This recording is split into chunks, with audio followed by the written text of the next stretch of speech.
వారసత్వ రాజకీయాలు.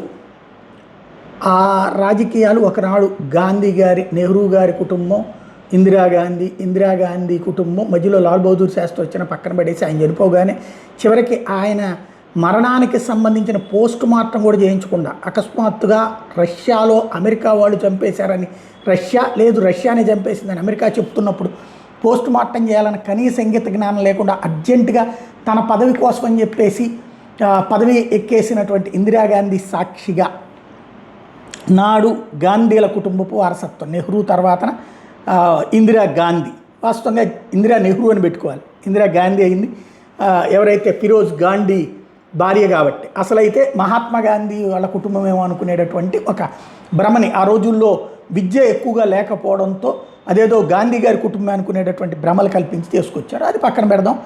కుటుంబ వారసత్వం. ఆ తర్వాతన రాజీవ్ గాంధీ తర్వాతన సోనియా గాంధీ తర్వాతన రాహుల్ గాంధీ, ఇప్పుడు ప్రియాంక గాంధీ వాద్రా, వీళ్ళందరూ ఇట్లా లైన్లో ఆ పేరుతో, చెట్టు పేరుతో నడుస్తున్నారు. బట్ ఇవాళ రోజున రాజకీయాల్లో ఈ కుటుంబ పార్టీల పరిపాలనని అంగీకరించట్లేదనడానికి సాక్ష్యం కాంగ్రెస్ ఓటమి. పివి నరసింహారావు తర్వాత చూసుకుంటే మధ్యలో వచ్చిన 2 సార్లు కూడా కూటమి తప్పించి సొంతగా రాలేదు. అలాగా జాతీయ స్థాయి కుటుంబ వారసత్వాన్ని పక్కన పెట్టేశారు. ఆ తర్వాత ములాయం సింగ్ వారసత్వాన్ని పబ్లిక్ పక్కన పెట్టారు. లాలూ ప్రసాద్ వారసత్వాన్ని పబ్లిక్ పక్కన పెట్టారు. 20 సంవత్సరాలుగా పబ్లిక్ ఆ వారసత్వ రాజకీయాల్ని వ్యతిరేకిస్తూ వస్తున్నారు. అలాగే ఇప్పుడు ఇంకా మిగిలినది ఎవరంటే ఏఐఏడిఎంకే, డిఎంకేకి సంబంధించినటువంటి స్టాలిన్ వాళ్ళ కొడుకు ఉదయనిధి స్టాలిన్ మంత్రిగా ఉన్నారు. ఆంధ్రప్రదేశ్లో ఇటు చంద్రబాబు నాయుడు, ఇటు పక్కన వచ్చేటప్పటికి మంత్రిగా లోకేష్. అయితే వారసత్వ రాజకీయాలకి వ్యతిరేకమైనటువంటి భారతీయ జనతా పార్టీ అటు దేవగౌడ కొడుకు కుమారస్వామి, అక్కడ వాళ్ళని పక్కన పెట్టినటువంటి పరిస్థితి అయితే ఉంది. ఇప్పుడు వాళ్ళతో పొత్తులు పెట్టుకున్నటువంటి పరిస్థితి భారతీయ జనతా పార్టీది ఉంది.